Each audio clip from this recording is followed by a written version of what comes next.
যুদ্ধাপরাধী, সাম্প্রদায়িকতা, ধার্মিক, মৌলবাদ, এই সমস্ত ব্যাপারে আমাদের এখানকার বামপন্থীদের রিডিং। লড়াই করে বাঁচতে চাই, লড়াই করে বাঁচতে চাই, বাঁধলে লড়াই আমরা নাই। অথরিটির সাথে একটা ক্ল্যাশ করার যেই বাসনা, সেটা আমাদের মধ্যে তৈরি হয়, আমাদের একটা জেনারেশনের মধ্যে। আওয়ামী রেজিম যেদিকে যাচ্ছে, আমাদের তো একটা যৌথবদ্ধতার দরকার আছে। এটা একটা ইসলামপন্থী কোট আনকোট বিপ্লব হিসেবে প্রচারিত হোক, এটা আমি কখনো চাইনি। সিগনিফিকেন্টলি বামদের এই ক্যাপাসিটিটা আমি গত 10 বছরে আসলে দেখিনি। ক্যাম্পাসে একটা জেনারেশন এই কাজটা করছে এবং তার মধ্যে আমিও ক্ষুদ্র একজন। জুলাইয়ের ফলে এগুলো জাস্ট উড়ে গেছে। আসসালামু আলাইকুম। আজ রাজনৈতিক আলাপ করা জরুরি প্রোগ্রামের গেস্ট হচ্ছে তুহিন খান। আসসালামু আলাইকুম। ওয়ালাইকুম আসসালাম। কেমন আছেন? এই তো আলহামদুলিল্লাহ, ভালো আছেন? আচ্ছা, আলহামদুলিল্লাহ। আপনার সাথে তো আমার পরিচয় আছে ফেসবুকে, কিন্তু সামনাসামনি দেখা হয় নাই। সামনাসামনি আজকেই প্রথম দেখা আমাদের। এটা খুব ভালো একটা অপরচুনিটি যে দেখা হইলো, কথা হইলো। আমাদের আসলে এই প্রোগ্রামটার উদ্দেশ্যটা কি? উদ্দেশ্য হচ্ছে যে আমরা যারা খুব কষ্ট হইলেও আমরা হয়তো ফিকের যেই ডিফারেন্স অফ ওপিনিয়নগুলো আছে সেটা আমরা মেনে নিই, কিন্তু পলিটিক্যাল যে ডিফারেন্স অফ ওপিনিয়নগুলো আছে এগুলো আমরা একেবারে মেনে নিই না এবং আমরা চরম শত্রু জ্ঞান করি। কিন্তু আমি এটা খুব জরুরি মনে করি যে একটা সভ্য সমাজে, ইভেন আমরা রসুল্লাহ সাল্লাহ সাল্লামের সময়ের কথা যদি চিন্তা করি, ওনাদের কিন্তু ডিফারেন্স অফ ওপিনিয়ন থাকতো। সবই যে ফিক না তো না, পলিটিক্যাল ডিফারেন্স অফ ওপিনিয়ন, মানে কোথায় ওয়ারস্টার যিনিও ডিফারেন্স অফ ওপিনিয়ন ছিল, যুদ্ধ করবো কি করবো না, মদিনার বাইরে যাবো কি যাবো না, এবং সেটা নিয়ে ওহুদের যুদ্ধে একটা ডিজাস্টারও হয়েছে সেই ধরনের মত পার্থক্যগুলি নিয়ে। তো তারপরও মানে হচ্ছে, তারপরও তো ওনারা একসাথে বসতেন, থাকতেন, কথা বলতেন। আমাদের মধ্যে এই কালচারটা কম। আরও একটা জরুরি ব্যাপার মনে হচ্ছে যে আমরা তো আসলে যারা ইসলামের ব্যাপারে একটু কনসাস, তারা আমরা অনেক সময় মনে করি যে পলিটিক্স আসলে আমাদের জিনিস না। তো আসলে যে আমি যতই রাজনীতিকে দূরে সরে দিই, রাজনীতি তো আর আমার থেকে দূরে সরে যাবে না। সে তো আমাকে ইনফ্লুয়েন্স করবে। আমি তাকে ইনফ্লুয়েন্স করছি না, কিন্তু সে করছে। As far as I am a citizen of মানে country, এক্স্যাক্টলি। তো এই কারণে মানে রাজনৈতিক আলাপগুলো আমাদের জরুরি এবং আমাদের রাজনৈতিক বোঝাপড়াটা জরুরি, যাতে আমরা ইনফর্মড একটা ডিসিশন নিতে পারি। আচ্ছা, তো আমরা আজকে যেই টপিক নিয়ে কথা বলবো, সেই টপিকগুলা ধরেন আসলে আমি আপনার ইনসাইটগুলো জানতে চাবো, কারণ আপনার একটা স্পেশাল অবস্থান আছে। আমি জানি যে আপনি ঢাকা ইউনিভার্সিটিতে এবং এমন একটা ব্যাচের আপনি স্টুডেন্ট, যে ব্যাচটা খুবই বিপ্লবের দিক দিয়ে সফল ব্যাচ। একদম একদম একদম। জুলাই অভ্যুত্থানে এই ব্যাচের মোটামুটি এখন তো 2জন এমপি আছেন আমাদের এই ব্যাচের, রাজনাথ আব্দুল্লাহ এবং নাহিদ ইসলাম। এটা কোন ব্যাচ? 16-17 ব্যাচ। 16-17 ব্যাচ। 16-17 ব্যাচে 2জন এমপি না? 2জন এমপি। সুবহানাল্লাহ। তারপরে হান্নান মাসুদ ও আমাদের 2 ব্যাচ না 3 ব্যাচ জুনিয়র, এই আর কি। মানে এরপরে আরেকজন আছে যে আব্দুল্লাহ আলামিন, উনি আমাদের একটু সিনিয়র। এখন আপনি আমাকে জিনিস বলেন, যেটা আপনি তো মাদ্রাসা ব্যাকগ্রাউন্ডে, তাই না? আমার মাদ্রাসায় পড়ার সূচনাটা ছিল হলো আপনার, যে আমার দাদি মানত করছিলেন যে আমাদের এমনিতে বংশগত আমরা মানে ওই ধর্মীয় পড়াশোনার লাইনে বংশগত কেউ ছিল না। আমার দাদি মানত করছিলেন যে ছেলে হইলে, নাতি হইলে আমি তাকে হাফিজি পড়াবো। তো ওই মাদ্রাসার শুরু, হিফজ পড়লাম ওখানে ঘাটাইলে। হিফজ পড়ার পরে 2টা মাদ্রাসায় হিফজ পড়ছি। আমার হিফজে খুব বেশি সময় লাগে নাই। আমার হিফজ শেষ হয়েছে 1.5 বছরে, শুনানি সহ 1.5 বছরে হিফজ শেষ করছিলাম। তো এরপরে আসলাম ঢাকায়, তখন মাদ্রাসাতুল কাউসার আল ইসলামিয়া, কওমি মাদ্রাসা বেসিক্যালি।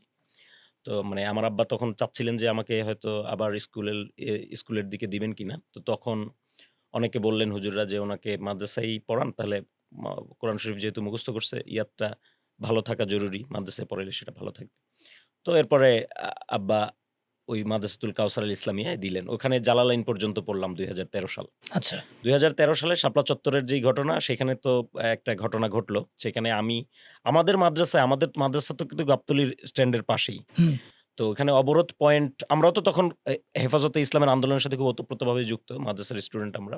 গাবতলী থেকে হুজুররা বলছেন যে তোমরা আর কেউ কোনো দিকে যাবা না, চলে আসবা। তো সবাই চলে গেছে। আমরা যারা একটু অতি জোশে ছিলাম, আমরা শাপলা চত্বর চলে গেছি। তো আমার আব্বা আবার তো তখন আর্মিতে চাকরি করে, ওনার গভর্নমেন্ট জব, নানান ইস্যু আছে আর কি। তো উনি মাদ্রাসায় কল দিয়ে হুজুরদেরকে বেশ বকাঝকা করছে যে আপনারা, মানে উনি এভাবে বলছে আর কি একটা কথা, যে আমার ছেলে কিন্তু আমি পড়াশোনা করতে পাঠাইছি, রাজনীতি করতে পাঠাইনি।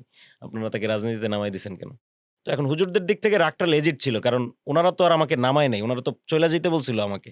আমি নিজে ধরেন যে গেছি আর কি। তো যাই হোক, সেদিন ছিলাম ওখানে। ওখানে থাকার পরে অনেক কিছু প্রত্যক্ষ করছি আর কি। সেখানে একটা অভিজ্ঞতা, এক্সপেরিয়েন্স ডেফিনিটলি। এবং ওখানে কিভাবে গুলি করতেছিল। সকালবেলা আমরা যখন ফিরতেছিলাম মসজিদের সামনে গুলির খোসার উপর দিয়ে লিটারেলি মানে হাইটে আসতেছিলাম, এরকম একটা ফিলিংস তখন। তো সেই জায়গাগুলো ছিল। মাদ্রাসায় আসার পথে আবার বিভিন্ন গলিতে ছাত্রলীগের লোকজন দাঁড়ায়া ছিল। ওটাও একটা ভয় ছিল, কোন গলি দিয়ে যাব না যাব এরকম। তো ওই ঘটনার পরে আব্বা খুবই আপসেট হয় আমার উপরে যে, তোকে দিছি পড়াশোনা করতে, তুই কি করতেছিস ঢাকায়?" তো তখন আব্বা বলে যে, "না, তোকে আর দূরে রাখা যাবে না। তোকে কাছে রাইখা পড়াশোনা করাইতে হবে।" তো পরে ওখানে এর মধ্যে আমি আবার 8 এ পরীক্ষা দিছিলাম। আমার কাফিয়া জামাতের বছর আমি 8 এ পরীক্ষা দিছিলাম। তো তখন তো ওই যে ২ বছর পর তো পরীক্ষা 8 এর পরে এসএসসি, ইন্টার। তো এসএসসি দিলাম ১৪ তে দাখিল আরকি। জি। এরপরে ১৬ তে আলিম দিলাম। ইন দ্য মিন টাইম ওইখানে একটা মাদ্রাসায় যে মিশকাত এবং দাওরা এইটা ওখানে পড়লাম। যশোরেরই একটা মাদ্রাসায় ওই পড়াশোনার ফাঁকে।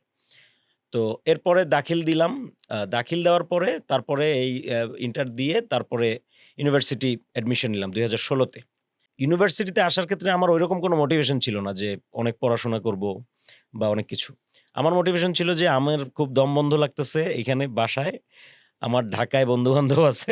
ওখানে যাইতে হবে এবং ঢাকায় থাকতে হবে বন্ধু-বান্ধবের সাথে এবং ওদের সাথে কিছু একটা করতে হবে আরকি। আচ্ছা, তো সেই জায়গা থেকে চিন্তা করলাম যদি আমি ইউনিভার্সিটিতে চান্স পাই তাহলে তো ভালো। আমি হলে থাকতে পারবো বা বন্ধু-বান্ধবের সাথে একটা। আচ্ছা, এই হচ্ছে আপনার মাদ্রাসা ব্যাকগ্রাউন্ড। হ্যাঁ, আচ্ছা। এটা হলো আমার মাদ্রাসার তা ব্যাকগ্রাউন্ড।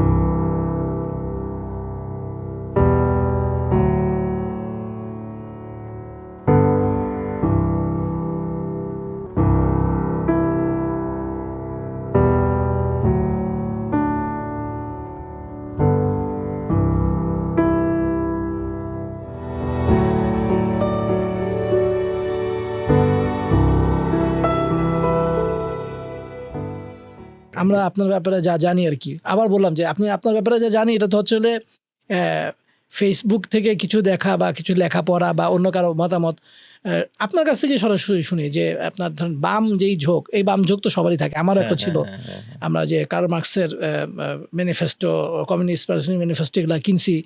টিএসসির সামনে থেকে হ্যাঁ, এরা হ্যাঁ, বিক্রি করতো হ্যাঁ, এরা। হ্যাঁ, হ্যাঁ, তো হ্যাঁ। কিনে পড়লাম। পরে বুঝলাম যে আচ্ছা ঠিক আছে এরা এই চায়। এই ছিল। তো এখন আপনি তো যে লেফট রাজনীতির সাথে জড়িত। আপনি আসলে কি জড়িত? আর যদি হয় তাহলে আসলে কি ক্যাপাসিটিতে? এটা একটু আমাকে বলেন। মানে আমার মোটিভেশনটা কি অ্যাকচুয়ালি? হ্যাঁ, মোটিভেশনটা কি বা আপনি লেফট রাজনীতির সাথে কতটুকু জড়িত বা আচ্ছা, কেন জড়িত এটা একটু আচ্ছা। বলেন। যখন আমি ইউনিভার্সিটিতে ঢুকলাম তখন আসলে অ্যাকচুয়ালি আমার মধ্যে রাজনীতি করার কোনো ইচ্ছা ছিল না। আমি খুবই নিরীহ কিসিমের লোক ছিলাম। আমি মানে থাকতাম হলে। ওই ছাত্রলীগ বললে প্রোগ্রামে যাইতাম। আবার প্রোগ্রামে যাওয়া ওইখানেও কোনো উচ্চাকাঙ্ক্ষা ছিল না। ছাত্রলীগের অনেক উচ্চ জায়গায় যাবো। ছবি-টবি তুলতাম না। যাইতাম আসতাম এরকম। তো আমার মূল মোটিভেশনটা যেটা, এই দিকে যাওয়ার পিছনে, এইটা আমি বলব এটা অনেকের কাছে একটা কন্ট্রোভার্সিয়াল মনে হইতে পারে স্টেটমেন্ট। বাট আমার মোটিভেশনটা ছিল বা আমার জায়গাটা ছিল সাহিত্য। মানে আমি যদি শিল্প সাহিত্য না করতাম কখনো, তাহলে আমি হয়তো কখনো বাম রাজনীতি নিয়ে চিন্তাই করতাম না। আচ্ছা, এই যে সাহিত্য করা, কবিতা, বইপত্র, এই একটু পাঠচক্র, লিটল ম্যাগ, এই যে কালচারটা, এই কালচারটা আপনাকে মানে তখন যেরকম ছিল, এখন হয়তো আরো অনেকে করে বা অনেক রাজনৈতিক স্পেকট্রামের লোকজন এগুলা চর্চা করে। কিন্তু ওই সময় এগুলা solely বামপন্থীরাই বেশি চর্চা করত। এই সাহিত্য যখন পড়তেছি আমরা, ধরেন আল মাহমুদের কবিতা পড়তেছি। তো আল মাহমুদের কবিতা যখন পড়তেছি, সোনালী কাবিন পড়তেছি, সেখানেও দেখতেছি যে আল মাহমুদ মানে শুরুর দিকে খুব একটা কমিউনিস্ট, ওনার মধ্যে একটা ব্যাপার ছিল, জাসদ করতেন। আবার যখন উনি জাসদ করতেন না, মানে জাসদ ছেড়ে দিছেন, তখনও যখন উনি একটু ইসলামপন্থী ভাইব উনার মধ্যে, তখনও উনি কবিতা লিখতেছেন যে আবু যর গিফারিকে নিয়ে। যে আবু যর গিফারিকে উনি একটা পুঁজিবাদ বিরোধী ক্যারেক্টার হিসেবে উনার কবিতায় উপস্থাপন করতেছেন। তো এই যে ব্যাপারটা উনার মধ্যে ওই যে বিপ্লবী চেতনা, এটা সবসময়ই ছিল। সেটা উনি যখন বামপন্থী ছিলেন তখনও ছিল। উনি যখন একটু এই বামপন্থা থেকে সরে আসছেন, একটু ইসলামিস্ট হইছেন, তখনও উনার মধ্যে কিন্তু এই যে বিপ্লবী একটা চেতনা এটা ছিল। তো আমরা যখন ক্যাম্পাসে আসি, আন্দোলন-টান্দোলন দেখি, তখন আমরা আমাদের মধ্যেও দেখছি যে মানে এই চেতনাটা আস্তে তৈরি হয়। অনেক ইস্যুতে আমরা দাঁড়াইতাম। একটা স্টুডেন্টের মারছে আমাদের পুলিশ। ওই ইস্যুতে আমরা দাঁড়াইতাম। এইরকম নানান ইস্যুতে দাঁড়াইতে আমাদের মধ্যে এবং এই পাঠচক্র, শিল্প সাহিত্য, এই যে ব্যাপারগুলি, এই গোটা ব্যাপারটা মিলে আমাদের মধ্যে আসলে একটা বিরোধিতা আরকি। প্রতিষ্ঠানের সাথে একটা ক্ল্যাশের যেই আগ্রহ, যে অথরিটির সাথে একটা ক্ল্যাশ করার যেই বাসনা, সেইটা আমাদের মধ্যে তৈরি হয়। আমাদের একটা জেনারেশনের মধ্যে। এই গোটা ব্যাপারটার মধ্যে কোটা আন্দোলন এবং সড়ক আন্দোলন। তখন কোটা আন্দোলন এবং সড়ক আন্দোলন আমরা একসাথেই সবাই আন্দোলন করি। আমি তখন বিপ্লবী ছাত্র মৈত্রী নামে একটা স্টুডেন্ট অর্গানাইজেশন লেফটিস্ট, ওদের সাথে যুক্ত ছিলাম। বিপ্লবী ছাত্র মৈত্রী। ওটার থেকে আমি ডাকসু ইলেকশন করি তখন। আমরা বৃহত্তর একটা প্যানেল ছিল, ডাকসু ইলেকশন করি। এবং ডাকসু ইলেকশনের সময় থেকে আবার আমরা দেখি যে লেফটিস্টদের ওই যে পুরাতন কিছু ছুঁতমার্গ ছিল যে অমুকের সাথে যাব না, অমুকের সাথে মিশবো না, অমুকের সাথে চলবো না বা এটা সেটা কিছু ব্যাপার। সেইটা আবার ওই ডাকসু ইলেকশনের সময় থেকে একটু করে যেমন ফেডারেশন এখানে একটা ভূমিকা রাখছে। আরো অন্যান্য লেফটিস্টরাও আসলে তখন এই চিন্তাটা করতেছিল যে আসলে তো আওয়ামী রেজিম যেদিকে যাচ্ছে আমাদের তো একটা যৌথবদ্ধতার দরকার আছে বা আমরা এতদিন যা করছি সেটা আসলে ট্রু কিনা বা সেটা আসলে এটা আমার কোনো উপকার করতেছে কিনা বা আমাদের এটা রিভাইজ করা দরকার সেই জায়গাগুলায়। তো এইটা যখন হচ্ছে আমরা তখন কোটা আন্দোলন এবং সড়ক আন্দোলন করলাম এবং তখন আমি ওই সংগঠনটা করতেছি। এরপরে করোনার সময়ে ২০২০-২১ এর দিকে আমি আবার ওই সংগঠন থেকে অব্যাহতি নেই। আমার নিজের কিছু আমার আরো কিছু বোঝাপড়ার জায়গা এবং কিছু ওনাদের সাথেও কিছু মতানৈক্য ছিল। সেই জায়গা থেকে আমি অব্যাহতি নেই। অব্যাহতি নেওয়ার পরে এরপরে ছাত্রশক্তিতে আমি যোগ দিই। এই যে আপনার যেই ছাত্রশক্তি ইয়ের আগে ছিল, অভ্যুত্থানের আগে যে নাহিদ ওদের যেই ছাত্রশক্তি, সেটা আমি অফিসিয়াল কোনো পদে ছিলাম না। কিন্তু আমি ওদের সাথে নানানভাবেই আসলে যূথবদ্ধতার মধ্য দিয়ে আমাদের পাঠচক্র ছিল, যৌথ ইয়ে ছিল, প্রোগ্রাম ছিল। এরপরে তো আমি আসলে এরপরে ফরমালি ওই যে আমার লেফটিস্ট সংগঠন করা, যদি সংগঠন অর্থে বলি, সেটা বিপ্লবী ছাত্র মৈত্রী। এরপরে আমি ফরমালি আর কোনো লেফটিস্ট সংগঠনের সাথে কখনোই যুক্ত হই নাই। ছাত্রশক্তি করছি, এনসিপি করছি, এখন এনপিএ করি। এনপিএর একটা লেফট লিনিং আছে ডেফিনিটলি।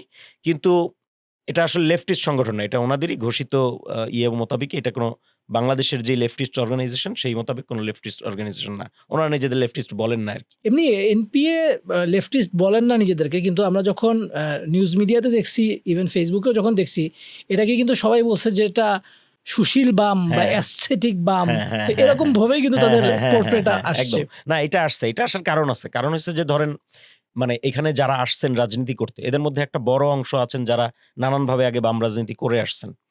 যেমন আমি নিজেও ধরেন আমার ক্যাম্পাস অ্যাক্টিভিজম তো আসলে বাম রাজনীতির সাথে যুক্ত ছিল। যদিও আমাদের জায়গাটা ডাইভার্স ছিল এই কারণে যে ধরেন আমরা বাম রাজনীতি করতেছি। কিন্তু আমাদের স্কুলিং এর কারণে আমরা কখনো বাম রাজনীতির বাজে দিকগুলো দিয়ে কন্টামিনেটেড হইনি।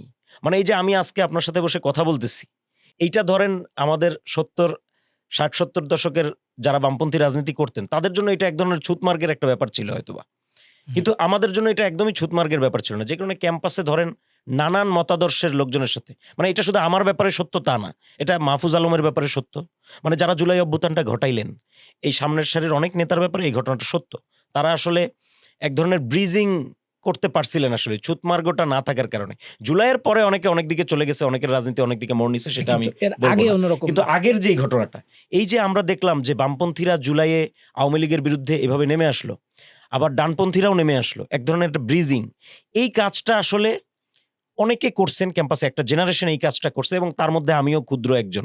মানে আমি নিজেকে ওই জায়গাটায় দেখি। আমরা এই একসাথে আসলে এই ব্রিজিং এর কাজটা করছি। এবং সেটা আসলে ধরেন খুবই ইতিবাচক এবং খুবই মন দিয়ে করছি। কোনো গিমিকবাজি বা কোনো কৌশল, হেকমত এই জায়গা থেকে করিনি। আমরা আসলে একেবারে মন থেকেই চাচ্ছিলাম যে এই ধরনের একটা কিছু ঘটুক এবং এই ফ্যাসিবাদ এটা সরুক। এই জায়গা থেকে আমরা আসলে আমাদের মেহনতটা করছি। তো এইটা এখন ওই এনপি এর ব্যাপারে যেটা বললেন, ওইটা ওই কারণে আসলে অনেকে যেহেতু আগে বাম রাজনীতির সাথে যুক্ত ছিলেন, ফলে ডেফিনিটলি এই কথাটা আসবে এবং বাংলাদেশের রাজনীতিতে কিন্তু একটা ব্যাপার আছে। আপনি যখন কোনো একটা রাজনৈতিক প্ল্যাটফর্ম থ্রো করতেছেন, তখন সবাই আসলে ১ম এই ফ্রেমিংটা আপনাকে একটা ফ্রেমিং করতে হবে বা করা উচিত। এই জায়গা থেকে সবাই আসলে জিনিসটা দেখে। তো ফ্রেমিংটা আগে করে ফেলতে পারলে তখন আসলে আপনার ব্যাপারে স্পেকুলেশন বা আপনি কোন দিকে যাচ্ছেন, কি করতেছেন, এটা সুবিধা হয়। তো ওই জায়গা থেকে অনেক কিছু আরকি হইছে। কিন্তু ডেফিনিটলি আপনি যদি ইশতেহার দেখেন, ঘোষিত এই বক্তব্য দেখেন এবং আমিও যদি আমি যেহেতু ইনসাইডার একজন, আমি নিজে যেহেতু এনপিএ করি, আমি একজন ইনসাইডার। আমিও যদি বলি এটা আসলে সেই ফরম্যাটের ইয়ে না, বাম দল না। যেমন ধরেন সাপোজ আমি যদি একটা পার্থক্যের জায়গা বলি, যেমন জুলাই সনদ নিয়ে আমাদের এখানকার বাম দলগুলির যেই কট্টর অবস্থান, মানে জুলাই সনদের ব্যাপারে যেই একেবারে নেগেটিভ অবস্থান, আমাদের কিন্তু একেবারে সেরকম নেগেটিভ অবস্থান না। আবার এখানে যারা রাজনীতি করেন তাদের যেহেতু জুলাইয়ের একটা অভিজ্ঞতা, এক্সপেরিয়েন্স আছে এবং প্রত্যক্ষ এক ধরনের একটা অংশগ্রহণের জায়গা আছে। ওইখান থেকেও তাদের মধ্যে কিছু ব্যাপার আছে আরকি যেটা আসলে ওই আমাদের ট্র্যাডিশনাল লেফটিস্টদের সাথে হয়তো পুরোপুরি মিলবে না। এমনি ট্র্যাডিশনাল লেফটিস্টদের ব্যাপারে আমাদের সময় একটা জোকস প্রচলিত ছিল যে লড়াই করে বাঁচতে চাই, লড়াই করে বাঁচতে চাই, বাঁধলে লড়াই আমরা নাই। তো আপনাদের ক্ষেত্রে সেই জিনিসটা চেঞ্জ হয়েছে, কারণ আমি দেখছি যে হ্যাঁ। লড়াই বাঁধলে আপনারা ছিলেন, মাঠেও ছিলেন, রাস্তাতেও ছিলেন, এবং আপনারা অ্যাকচুয়ালি পুলিশের সাথে লড়াই করছেন, যেটা আমাদের সময় ভালো। আমি বলবো যে আমরা যখন ইউনিভার্সিটিতে ছিলাম তখন ছাত্রলীগ যে গুন্ডামি পরে করছে, এই গুন্ডামি কিন্তু আমাদের সময় ছিল না। তো আপনি কি মনে করেন যে এই বছরেও যে বাংলাদেশের মানুষের, গণমানুষের যে রায় বামের ব্যাপারে, এইটার সাথে ওই যে আগেকার যেই ব্যাপারটা, যে তাদের একটা পিকচার আছে, আমাদের মনের মধ্যে তাদের যে একটা পিকচার আছে, সেই পিকচারের সাথে গণমানুষের যে রায়, সব কিছু মিলায়, আবার আপনারা যেটা করতেছেন, আপনারাও নিজেদেরকে প্রকাশ্যে বা বাম বলতেছেন না, এবং আপনাদের সাথে অনেকগুলা বামদের সাথে আপনাদের মিলও আছে, অমিলও আছে, যেটা আপনি বললেন।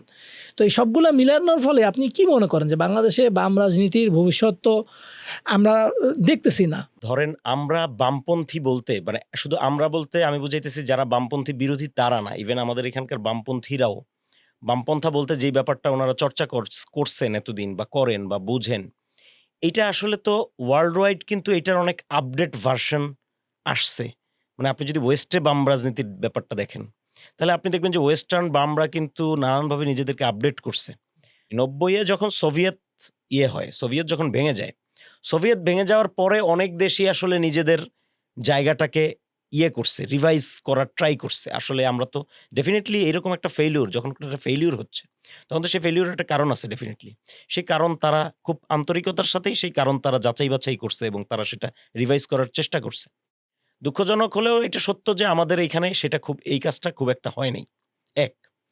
দ্বিতীয়ত হইছে যে আমাদের এইখানের মানে যেকোনো, আমি মনে করি যে আপনি যেকোনো মতাদর্শই বলেন, আপনি সেটা কমিউনিজম হোক, সেটা ইসলামিজম হোক, সেটা হোমগ্রোন ব্যাপার থাকা জরুরি। হুম।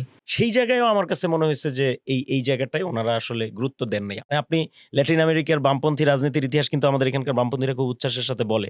কিন্তু আপনি সেখানকার কাহিনীগুলি পড়েন, দেখবেন যে ওদের ওই যে আন্দোলন, সেখানে দেখবেন যে পাদ্রিরা খ্রিস্টান, যেটা ওরা লিবারেশন থিওলজি বলে, সেখানে ওরা ধর্মের সাথে ওদের এই যে মানুষের যেই মুক্তির লড়াই, সেটাকে ওরা কিভাবে একটা জায়গায় একটা বিন্দুতে এসে একত্র করতেছে, বা মানুষকে একটা ওই হোমগ্রোন যেই ওদের ব্যাপারটা, একটা রুহ আছে, এটা বোঝা যায় ওদের ইতিহাসটা পড়লে। তো আমাদের এইখানে ওই রুহটা মিসিং সামহাউ ছিল। সেকেন্ড হইছে যে ৭০-এর পর থেকে আমাদের দেশে যে রাজনৈতিক ট্রাজেক্টরি, সেটা শুধু বাম রাজনীতির না, ওভারঅল যেই আমাদের সেকুলার রাজনীতির যে ট্রাজেক্টরি, গণতান্ত্রিক রাজনীতির, সেই ট্রাজেক্টরিতেও বামপন্থী দলগুলি নানান সময় ভুল কিছু নিছে বলে আমার কাছে মনে হয়েছে। যেমন ধরা যাক যে যখন বাকশাল করেন শেখ মুজিবুর রহমান, সে সময় অনেক বাম দলের যেই মানে ভূমিকা, সেটা ডেফিনিটলি তাদেরকে পরবর্তীতে মানে বিতর্কিত করছে। এই যে জায়গাগুলি, এই জায়গাগুলিকে আমার মনে হয়েছে যে ওনারা কখনোই খুব একটা গভীরভাবে রিভাইজ করেন নাই। আমরা একসময় জানতাম যে বামরা হলো শিক্ষিত মানুষ, ইন্টেলেকচুয়াল, বা তারা সমাজটাকে পড়তে পারে ভালো, বুঝতে পারে ভালো। কিন্তু আমার অভিজ্ঞতা, আমি যেহেতু নিজেও রাজনীতি করছি, করছি, আমার অভিজ্ঞতা হয়েছে যে সিগনিফিকেন্টলি বামদের এই ক্যাপাসিটিটা আমি গত ১০ বছরে আসলে দেখি নাই। এখন এখানে আরেকটা ব্যাপার হচ্ছে, ধরেন সাম্প্রদায়িকতা, মৌলবাদ, এই সমস্ত ব্যাপারে আমাদের এইখানকার বামপন্থীদের রিডিং, তারা এই সমস্ত ব্যাপারকে মানে ধরেন সেই মুক্তিযুদ্ধের সময় কারা বিরোধিতা করছেন, মানে যুদ্ধাপরাধী, 9/11-এর প্রেক্ষিতে মৌলবাদী, ধার্মিক, তারপর এই যে পুরো ব্যাপারটাকে ওনারা একসাথে মিলিয়ে যে একটা বর্গ তৈরি করছেন, যে হুজুর টুপি পরে দাড়িওয়ালা, তার মানে হচ্ছে সে রাজাকারও, আবার সে মানে মৌলবাদীও, আবার সে সাম্প্রদায়িকও, মানে এই যে একটা ক্ষোভ, ওনাদের তৈরি করা ক্ষোভটা, এটাও ওনাদের অনেক কিছু বিশ্লেষণ করতে দেয় নাই ডেফিনিটলি। বুঝতে পারছি।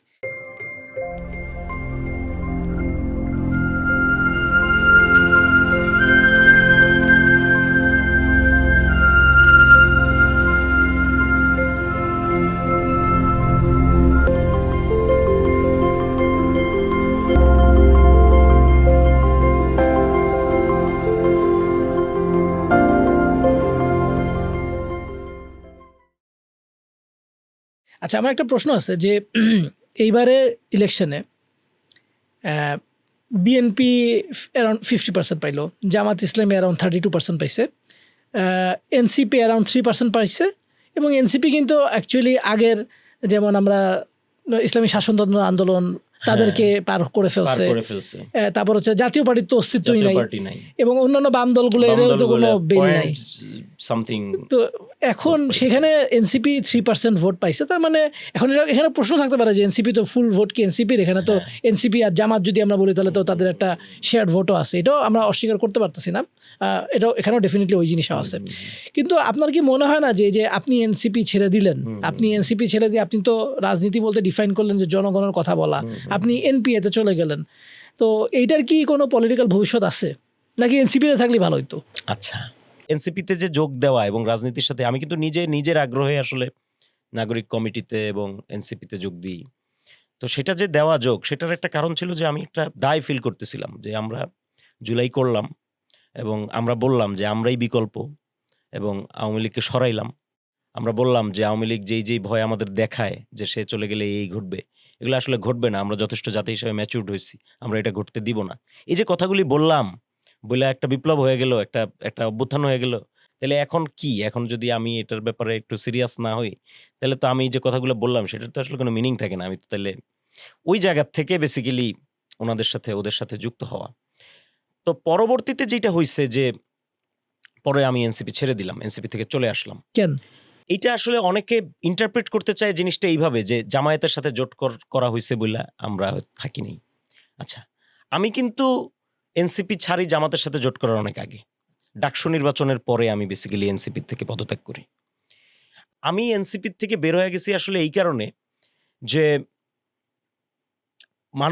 আমাদের দেশের রাজনীতিবিদদের তো ঈমান নাই। মানে ঈমান নাই এই অর্থে যে ওনারা যা বলেন তা মিন করেন না। এবং আমরা যখন যা বলি তা মিন করি না, তখন কিন্তু এই যে শূন্য কথার ভাড়ার, এই রাজনীতিবিদদের এইভাবেই মানুষ দেখে। যে কারণে রাজনীতির প্রতি মানুষের কোনো ইন্টারেস্ট নাই। এতদিন ফিল করে নাই। কেন বিএনপি পারল না আওয়ামী লীগকে সরাইতে? কারণ এই যে বিএনপি নেতারা যা বলে এটা মানুষ বিশ্বাস করে না। মনে করে রাজনীতিবিদ ও উল্টাপাল্টা বকতেছে। স্টুডেন্টদের কেন বিশ্বাস করলো? কারণ স্টুডেন্টদের সে বিশ্বাস করছে। স্টুডেন্টরা যা বলছে, নাহিদ ইসলাম ৩ তারিখে যা বলছে বা আসিফ মাহমুদ বা আরো যারা আছেন, ওনারা যা বলছেন মানুষ সেটা বিশ্বাস করছে যে না ওরা তো পিওর ছেলেপেলে। ওরা তো ওদের তো একটা ফ্রেশ হার্ট। মানুষ এটা বিশ্বাস করছে। এখানে মানুষ রাস্তায় নামছে। রাজনীতিতে ওনারা যখন প্রবেশ করেন, তখন আমার কাছে মনে হয়েছে যে ওনারা ওই যে রাজনীতিবিদদের পুরাতন চরিত্র, এই চরিত্র ওনারা ধারণ করছেন। আচ্ছা, যা বলি তা বিশ্বাস করি না। এবং ব্যাপারটা এমন, অনেক ক্ষেত্রে তো ব্যাপারটা খুব উদম। মানে দেখতেছি আরকি যে মানে ধরা যাক যে একজন নেতা, নাম না বলি, উনি বলতেছেন যে জামায়াতে ইসলাম দিল্লির এক্সটেনশন। আচ্ছা, এরপরে উনি তখন জামায়াতে ইসলামের সাথে জোট করতেছেন। মানে এই যে ঠিক আছে আপনি সমালোচনা করতে পারেন। কিন্তু এই যে আপনি যখন বলেন যে দিল্লির এক্সটেনশন, তারপর আবার আপনি সেটার সাথে জোট করতেছেন। তাইলে আমি যদি বলি আমি কোনো বুদ্ধিজীবী না, আমি একজন সাধারণ মানুষ। আমি কি মেসেজ নিব এখান থেকে? তো এটা আমি উদাহরণ দিলাম, স্থূল উদাহরণ। কিন্তু এরকম অনেক ব্যাপার আছে। আমি বেসিক্যালি ছাড়ছি এই কারণে। সেকেন্ড আমার যেটা হইছে, আমি ডাকসু ইলেকশনে যেই পারফরম্যান্স ছিল ছাত্রশক্তির, আমি ট্রাই করছি আমার জায়গা থেকে যে যাতে ওনারা ভালো করে, ছাত্রশক্তি করে। আমি যদিও অফিসিয়াল কোনো দায়িত্বে ছিলাম না, আমি আমার জায়গা থেকে করছি। ওই পারফরম্যান্স যেটা হইছে সেটা আমার কাছে বেশ ছিল, খারাপ। মানে আমার খারাপ লাগছে এবং খারাপ লাগছে আরেকটা বড় কারণ খারাপ লাগছে এই যে আমি তো ক্যাম্পাসের ভিতরে ছিলাম। আমি কিন্তু জুলাইয়ের পরেও, জুলাইয়ের আগেও ধরেন মানে ক্যাম্পাস ভিত্তিক যে রাজনীতি এটার সাথে আমার খুব ভালো কানেকশন আছে। আমি যেহেতু ওদিকে থাকি, অনেক স্টুডেন্টদের সাথে আমার কানেকশন আছে। দেখি অনেক কিছু পর্যবেক্ষণ করি। তো আমার কাছে মনে হয়েছে যে এই যে ছাত্রশক্তি দলটা এত সম্ভাবনাময় একটা জায়গায় ওনারা ছিলেন বা আছেন, সেই জায়গা থেকে কিছু ভুল রাজনীতি করার কারণে এবং এই যে মানে কি বলে মাদার পার্টির ডিরেকশনে রাজনীতি করার কারণে ওনারা এই জায়গাগুলি আমার কাছে মনে হচ্ছে লুজ করছেন, হারাইছেন। থার্ড যেটা আমার কারণ ছিল সেটা হচ্ছে যে ইভেন উইদিন এনসিপি আমার রোলটা কি এটা বুঝতেছিলাম না আসলে আমি। আপনি ফিল করতে থাকবেন ধীরে ধীরে যে আপনার আমি যেটা লিখছিও আমার পদত্যাগপত্রে ইভেন যে আপনিও দলের উপর বোঝা হয়ে যাচ্ছেন, দলও আপনার উপর বোঝা হয়ে যাচ্ছে। এই ৩টা আসলে আমার মেজর জায়গা। ফোর্থ যেটা হচ্ছে জামায়াতে ইসলামের সাথে জোট। ডেফিনিটলি আমি এটার বিরোধিতা করছি। জামায়াতে ইসলামের সাথে আমি চাই নাই যে জোট হোক এবং না চাওয়ার আমার যথেষ্ট কারণ আছে। জুলাই ঘটনাটাকে আমি কোনোভাবেই চাই নাই, এখনো চাই না এবং কখনো চাইবো না। যে জুলাই ঘটনাটা এটা একটা ইসলামপন্থী কোট আনকোট বিপ্লব হিসেবে প্রচারিত হোক। এটা আমি কখনো চাই নাই। এটা আমি চাই নাই এই কারণে যে যদি আমি এইটা মেনে নেই বা এটা যদি এস্টাবলিশ করি আমি বা এটা যদি এস্টাবলিশ হয় যেটা একটা ইসলামপন্থী অভ্যুত্থান বা এটা একটা ইসলামপন্থী বিপ্লব, তাহলে আমি আওয়ামী লীগের হাতে একটা অস্ত্র তুলে দিব ঐতিহাসিকভাবে, এবং এই অস্ত্রের জোর আওয়ামী লীগ আজ হোক, কাল হোক, পরশু হোক, ২০ বছর পরে হোক, সেটা সে দেখাবে। এবং আমার ভূ রাজনীতিতেও এটার একটা খুব বড় মানে গ্রেভ কনসিকুয়েন্সেস আছে। এবং থার্ড ব্যাপারটা হলো এটা সত্যও না, আসলে এটা তো কোনো ইসলামপন্থী অভ্যুত্থান ছিল না ওই অর্থে। মানে আমি যদি এই অভ্যুত্থানের, এটা হচ্ছে মূল আলাপ আর কি, মানে আমি যদি অভ্যুত্থানের সময়ের ভাষা, ল্যাঙ্গুয়েজ, এক্সপ্রেশনগুলি আমি যদি ফলো করি, তাহলে আমি দেখবো না এটা কোনো ইসলামী অভ্যুত্থান ছিল না। এখন অভ্যুত্থানের পরপর কিন্তু আমাদের জামাতে ইসলামের বা শিবিরের সাথে একটা ক্ল্যাশ হয়, মানে আমরা যারা এনসিপি বা একটু আমরা যারা জামায়াতে ইসলামী না, ওই বলয়ের না, ক্ল্যাশ হয়। কি ক্ল্যাশ হয়? ওই যে ক্রেডিট নিয়ে কিছু মারামারি হয় ফেসবুকে। এখন এটা শুনতে খুব বাজে শোনাইতে পারে যে ক্রেডিট নিয়ে মারামারি করতেছে, কিন্তু পয়েন্ট হলো যে যখন অভ্যুত্থানের পরপরে আমির হামজা সাহেব, এখন উনি এমপি, উনি যখন বলতেছেন যে সমন্বয়করা সবাই শিবিরের ছিল, কিংবা আমরাই এই কাজগুলি করছি বা এইগুলি আমরাই করছি, এগুলো যখন ওনারা ক্লেম করতেছেন, ওনারা ওনাদের জায়গা থেকে ওনাদের কৃতিত্ব যেটা সেটা ক্লেম করতে পারেন ডেফিনেটলি। কিন্তু ওনারা যখন এইভাবে মিথ্যা গুজব ছড়ায় যখন ব্যাপারগুলো ক্লেম করেন, তখন আসলে অভ্যুত্থানের এক চরিত্র নষ্ট হয়। দ্বিতীয়ত হয়েছে যে এই অভ্যুত্থানটা আসলে কি ছিল, সেই জায়গাটা মিসিং হয়। মানে এটা তো আসলে কোনো জামায়াতে ইসলামের অভ্যুত্থান ছিল না। আপনার যেই আপত্তি ছিল যে এনসিপিতে যে আপনার একটা রাইট পজিশন আপনি ফিল করছিলেন যে এরকম না, অন্য অনেকগুলা পয়েন্ট আপনি বলছেন, তার মধ্যে একটা এনপিএতে কি আপনি এরকম একটা পজিশন আছে বলে আপনি মনে করেন? না, এনপি এর কাছে আসলে আমার ওই ধরনের কোনো ইয়েই নাই, এক্সপেকটেশন নাই। কারণ এনপি এর রাজনীতিটা ডিফারেন্ট। ধরেন এনসিপির রাজনীতিটা কিরকম? এনসিপির রাজনীতিটা কিন্তু খুব হাইলি পাওয়ার পলিটিক্স। হ্যাঁ, মানে ধরেন আমরা তখন আমাদের ২ জন উপদেষ্টা আমরা অভ্যুত্থান করছি। আমাদের কাছে তখন এই বিভিন্ন দেশান্তর থেকে, মানে এটা খুব অদ্ভুত দৃশ্য, বিভিন্ন দেশের বিভিন্ন জায়গা থেকে পুলিশ থানাগুলি তো তখন অকার্যকর। সেখান থেকে থানার থেকে আমাদের কাছে পাঠায় ফোন নাম্বার দিয়ে যে অমুকের কাছে টিএসসিতে যা যোগাযোগ করেন, কাজ হয়ে যাবে। এরকম প্রচুর মানুষ আমাদের কাছে। আমরা তখন একটা মানে আছি আরকি একটা পাওয়ারের মধ্যে, একটা পাওয়ারের ফিলের মধ্যে আমরা আছি। এবং এনসিপিও সেই ফিলের মধ্যে থাইকেই নিজের রাজনীতিটা আসলে তৈরি করছে। তাদের উপদেষ্টা ধরেন যে ৩ জন ছিল, কোনো না কোনোভাবে তো কানেক্টেড ছিল এনসিপির সাথে। আরো অনেক উপদেষ্টা হয়তো কানেক্টেড ছিল। রাষ্ট্রের একেবারে পাওয়ার মেকানিজমের সাথে তাদের কানেকশন ছিল। সেটা এক ধরনের রাজনীতি। এনপি এর রাজনীতিটা যেখান থেকে তারা শুরু করছে সেটা ডিফারেন্ট কাইন্ড অফ পলিটিক্স। সেটা আসলে ঐরকম পলিটিক্স না। অ্যাক্টিভিজম। এইটা মানে হ্যাঁ, এখনো তো এটা প্ল্যাটফর্ম, এটা এখনো পলিটিক্যাল পার্টি না। ফলে এটার যে কার্যক্রম সেটাকে এখনো অ্যাক্টিভিজম বলা যেতে পারে। তো সেই অ্যাক্টিভিজমের জায়গা থেকে, এবং ধরেন ডেফিনিটলি আমরা জুলাইয়ের পরে এটাও দেখছি যে পাওয়ার পলিটিক্সের সাথে আপনি ঢুকে যে গেছেন, আপনি যে একেবারে পাওয়ার পলিটিক্সটাই করতেছেন, এইটা জনগণকে এই ফিল দিতে থাকার কিছু মুসিবত আছে। জনগণ আপনাকে বিশ্বাস করতে চায় না তখন। মনে করে যে ঠিক আছে কিংস পার্টি, বা ঠিক আছে এটা তারা তো এইটা তারা তো তাহলে এই টাকা খাইতেছে মনে হয় প্রচুর। তো এই যে পারসেপশনটা, তো ওই পারসেপশনের জায়গাটা প্রথমত আমরা ঢুকতে চাই না। আর জুলাইয়ের পরে যেহেতু অনেকগুলি রাজনৈতিক দল হইছে, অনেক ধরনের এক্সপেরিমেন্ট হইছে, আমরা এখন একটা সোবার জায়গায় আছি। জুলাইয়ের পরে যেই জায়গাটা আমরা ছিলাম সেটা ছিল অনেক বেশি আরকি ওই যে জোশ, একটা তালের সাথে, একটা স্রোতের সাথে যে যাওয়ার যেই রাজনীতি সেইটা ছিল। এখন আমরা প্রত্যেকেই আসলে কোনো না কোনোভাবে ভগ্ন হৃদয়, কোনো না কোনোভাবে প্রত্যেকের কিছু নতুন রিয়েলাইজেশন হইছে। কোনো না কোনোভাবে প্রত্যেকে একটা নতুন পরিস্থিতিতে আমরা প্রবেশ করছি এখন। ইলেকশন হইল, বিএনপি জিতলো, সংস্কার প্রচারণা, আমরা সংস্কার কার্যক্রম যেই উচ্ছ্বাস নিয়ে সংস্কার কার্যক্রম শুরু হয়েছিল, সেই উচ্ছ্বাস এখন ফাঁপা বেলুনের মতো অনেকটা মানে ম্রিয়মান। তারপরে ধরা যাক বিচার কার্যক্রম কি হবে আমরা এখনো জানি না। তার মধ্যে রাষ্ট্রে অনেকগুলো সমস্যা তৈরি হয়েছে। মানে রাষ্ট্রে আইন শৃঙ্খলার একটা অবনতি, সেই জায়গা থেকে গভর্নমেন্ট আবার এখন আইন শৃঙ্খলা টাইট দেওয়ার নামে হয়তোবা একটু জুলুম করারও চিন্তা ভাবনা করতেছে নানান জায়গায়। গতকালকে ঘটনাগুলি ঘটলো। এই যে পুরো ব্যাপারটা তৈরি হয়েছে আমাদের রাষ্ট্রে, তাতে আসলে আমাদের অনেকের তো আসলে ওই যে উচ্ছ্বাসের সাথে যে শুরুটা করছিলাম জুলাইয়ের পরে, সেই জায়গা থেকে তো ডেফিনেটলি আমরা সেটব্যাক করছি। এটা আমাদের। কিন্তু আমি মনে করি কি, আমার কাছে সিগনিফিকেন্সটা কোথায় আমি আপনাকে বলি ভাই বা অপু ভাই, এটা হলো আমার এই পুরো কথার সার কথা আর কি। আমি আসলে এই প্রজন্মের লোক। আমি মনে করি যে এই জুলাইয়েরও লড়াইটা প্রজন্মের লড়াই। যে কারণে আপনি দেখবেন যে এখন গভর্নমেন্ট, আমি মনে করি ওকে ফাইন, গভর্নমেন্টের আইন শৃঙ্খলা রক্ষা করা জরুরি, দরকার আছে। কিন্তু গভর্নমেন্ট দেখবেন যে বুইরাদের কথা বলতেছে না, সে বলতেছে যে রাস্তায় কিশোররা যদি রাতে হাঁটে তাহলে ওদেরকে মারবো। সেইটা বলতেছে না কেন? তাহলে কি বৃদ্ধ লোক বা প্রৌঢ় লোক যদি রাস্তায় রাত্রে হাঁটে তাহলে কি তাকে কি তাহলে মানে কিশোরদের কেন মারতে হবে? এই যে প্রজন্মের সাথে একটা লড়াই, আমি মনে করি এটা একটা প্রজন্মগত লড়াই। আমরা প্রত্যেকে এখন যার জায়গা থেকে একটা প্রজন্মগত ফাইট দিতেছি। এই ফাইটে আমাদের মধ্যে ডেফিনেটলি অনেক মতানৈক্য হয়েছে। আমরা সেটব্যাক খাইছি, একটা ইমিডিয়েট সেটব্যাক আমরা এই ফাইটে আমরা খাইছি ডেফিনিটলি। এবং আমাদের মধ্যে অনেক ধরনের মতানৈক্য তৈরি হয়েছে। আমরা আসলে যার প্রত্যেকেই আসলে হয়তোবা মতের সাথে মিলটা হয় নাই আমাদের। যে কারণে আমরা ডিফারেন্ট রাজনীতি চুজ করছি। কিন্তু ডিফারেন্ট রাজনীতির মধ্যেও দেখেন একটা জায়গায় আমরা সবাই কিন্তু এক। সেই জায়গাটা হচ্ছে পুরাতন রাজনীতি যার জায়গায়, পুরাতন রাজনীতিকে আমরা আর অ্যাকসেপ্ট করতে পারতেছি না। এটা হচ্ছে একতার জায়গাটা। ইভেন অন্যান্য সমস্ত ঘরানার, আমাদের যে ঘরানাগুলি যদি বলি, সেই ঘরানাগুলির মানুষরা যারা, তারা পুরাতন রাজনীতিকে কিন্তু অ্যাকসেপ্ট করতে পারতেছেন না। তো এই যে পুরাতন রাজনীতিকে অ্যাকসেপ্ট করতে না পারা, এইটাকে আমি মনে করি মিলন বিন্দু। যেমন আমি বিশ্বাস করি যে নাহিদ ইসলাম যদি বাংলাদেশের প্রধানমন্ত্রী হয় কখনো, ডেফিনেটলি সে মানে বামপন্থী, যদি কোটানকোট বামপন্থী বা লেফট লিবারাল, তাদের উপরে ওই রকম দৃষ্টিভঙ্গি সে কখনোই পোষণ করবে না যেটা জামায়াতে ইসলাম করে। কথার কথা। আবার এনপিএ, সাপোজ ধরেন যে এনপিএ যদি কখনো রাষ্ট্র ক্ষমতায় আসে, আমি বিশ্বাস করি সে ইসলামিস্টদের প্রতি ওই দৃষ্টিভঙ্গিটা কখনো লালন করবে না যেটা ধরেন যে হয়তো বা পুরাতন বামপন্থীরা করতো। এটা হচ্ছে আমাদের প্রজন্মের একটা চেঞ্জ, যেটা আমার কাছে মনে হয় আর কি। এই যে নিজেদের এক জায়গায়, একটা জায়গায়, কারণ পুরাতন প্রজন্মের আমরা প্রচুর মারামারি করতে দেখছি এবং প্রচুর রক্তক্ষয় তো আমরা দেখছি সমাজের মধ্যে। রক্তক্ষয় দেখে দেখে তো একটা জাতির কালেকটিভ কনসাসনেসে ওইটা গ্রো করে।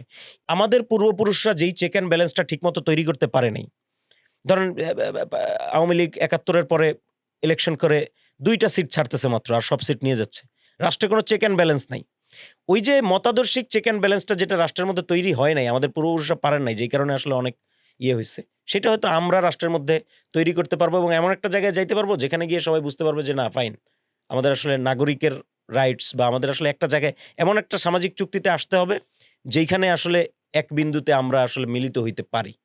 এরকম একটা জায়গায় হয়তো আমরা রাজনীতি করতে করতে আসতে পারবো, আমার মনে হয়। যাক, মানে হ্যাঁ, আল্লাহ ভবিষ্যৎ ভরসা। বলে দিবে আল্লাহ হ্যাঁ, সুবহানাহু ওয়া সেটাই। তাআলা মানে কি রাখছে। তুহিন খানকে অনেক ধন্যবাদ। আপনি যেই আলাপগুলো করলেন, সেই আলাপগুলোতে বিশেষ করে আমি হয়তো আরো ২-১টা ব্যাপার নিয়ে কথা বলতে চেয়েছিলাম, কিন্তু আমার কাছে মনে হয়েছে যে এই যে বাম ঘরানার বা চিন্তার মতাদর্শের মানুষের কাছ থেকে তাদের পার্সপেক্টিভটা শোনাই সবচেয়ে ভালো। অন্য আলাপের জন্য তো অন্য মানুষ আছে। তো আপনাকে অনেক ধন্যবাদ। এইটা মানুষজন শুনবে এবং মানুষজন শোনার পরে হয়তো অনেকগুলো প্রেজুডিস থাকে। সেই প্রেজুডিস থেকে যদি আমরা কিছু মুক্তি পেতে পারি বা আমরা একটা কমিউনিকেশন শুরু করলাম, কমিউনিকেশন থাকলো, আলাপ করলাম। এই যে আপনি যে শেষে যে কথাটা বলছেন যে মারামারি করার আগে কথা বলা ভালো। তো এই কথা বলাটার পার্সপেক্টিভ হইলেও আসলে মানে যার বাচ্চা গেছে, মারা গেছে, সে জানে। তো আমাদের এই জায়গাটাতে যে একটা সিভিক একদম একটা সোসাইটি থাকবে, ফাংশন করবে এবং একটা বেসিক লেভেলের ডিসেন্সি যেন আমাদের রাজনীতিতে প্রিভেইল করে, সেইটার জন্য মানে আমরা চেষ্টা করব, বা এটা আমাদের তরফ থেকে ছোট্ট একটা প্রচেষ্টা যে কে কি বলতেছে আমরা শুনি। একদম এটা জরুরি। এটা আমাদের দেশে তো হয়তো আজ থেকে ১০ বছর আগে, ১২ বছর আগে এই জিনিস তো ভাবা যেত না। এক্স্যাক্টলি। তো আপনি যেটা বলছেন যে চেঞ্জ, এটাও একটা চেঞ্জের পার্ট। জুলাইয়ের ফলে আমি জুলাইয়ের কাছে গ্রেটফুল এই কারণে যে আমাদের অনেকগুলো রাষ্ট্রের সমাজের দরজা এমনভাবে বন্ধ ছিল যে এটা ভাঙবে, আদৌ আমরা কোনোদিন এটা ধাক্কায় সরাইতে পারবো কিনা আমরা জানতাম না। জুলাইয়ের ফলে এগুলো জাস্ট উড়ে গেছে। ওই জায়গায় আমি গ্রেটফুল জুলাইয়ের কাছে যে আমি তো আসলে আমি তো মানে এই যে মানুষ কথা বলতেছে, আমি ইন্টারিমের সময় অনেক কিছু সমালোচনা করছি, কিন্তু আমি এই জায়গায় গ্রেটফুল ছিলাম যে মানুষ অ্যাটলিস্ট ডায়লগ করতেছে, কথা বলতেছে। এটা একটা জরুরি জিনিস এবং এটা যেন আমাদের মধ্যে চালু থাকে। তো আমরা আজকে শেষ করতেছি ইনশাল্লাহ। তো আমাদের সামনে আমাদের এরকম আরও মানুষজনের সাথে আমাদের দেখা হবে।